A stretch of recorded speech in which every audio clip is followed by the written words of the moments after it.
Hello guys, आज हम discuss करने जा रहे हैं ओवरव्यू ऑफ पैरासिम्पेथोमाइमेटिक ड्रग्स। तो पैरासिम्पेथोमाइमेटिक ड्रग्स कौन से ड्रग्स होते हैं?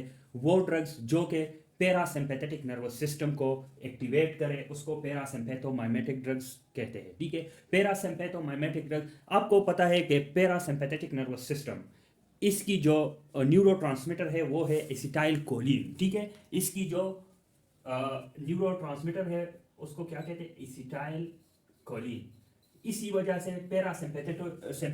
सिंपैथेटो माइमेटिक ड्रग्स को कोलिनो माइमेटिक ड्रग्स भी बोलते हैं। ठीक है, आज हम इसकी ओवरव्यू करते हैं, बाकी डिटेल हम नेक्स्ट लेक्चर में करेंगे। लेकिन जो कोलिनो माइमेटिक ड्रग्स होते हैं वो उसकी क्लासिफिकेशन हम on the basis of mechanism of actions करते हैं।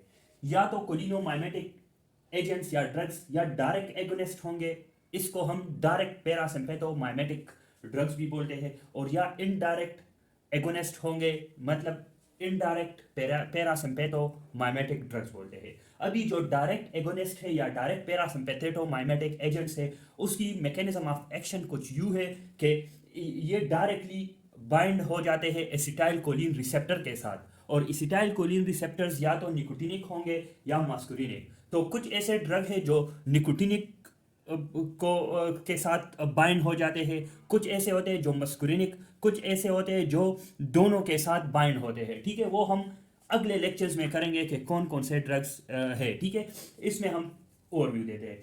फिर इनडायरेक्ट एगोनिस्ट की मैकेनिज्म ऑफ एक्शन क्या है कि ये जो जो साइनेप्टिक क्लेफ्ट होता है उसमें एक एंजाइम होती है acetyl cholinesterase enzyme. Acetyl cholinesterase enzyme वो क्या करता है? वो एसिटाइल कोलिन की ब्रेक डाउन करता है।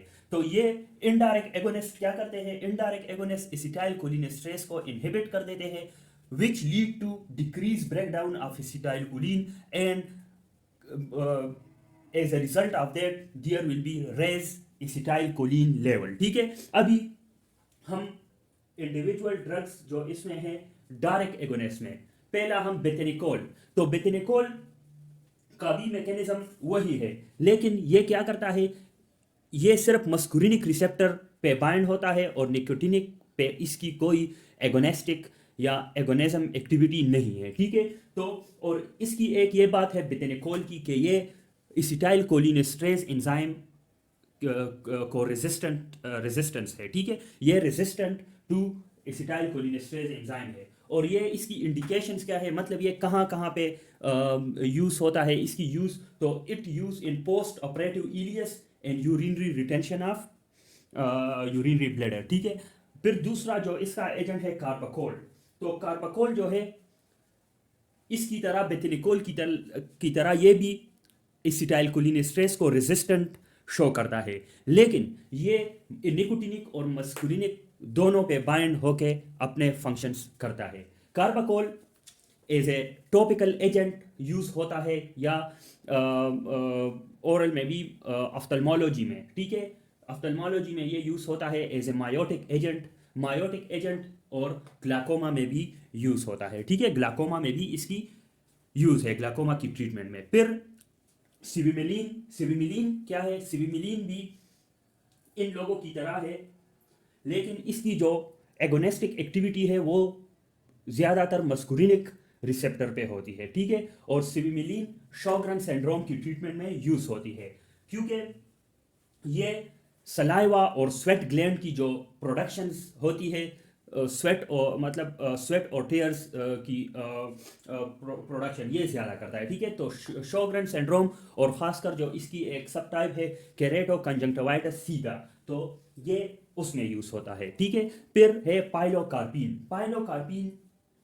पाइलोकार्पिन भी ज़्यादातर इसकी एगोनेस्टिक एक्टिविटी मस्कुरिनिक रिसेप्टर पे है। ठीक है, और ये भी एसिटाइलकोलिनेस्ट्रेज एंजाइम को रेजिस्टेंस शो करता है। ठीक है,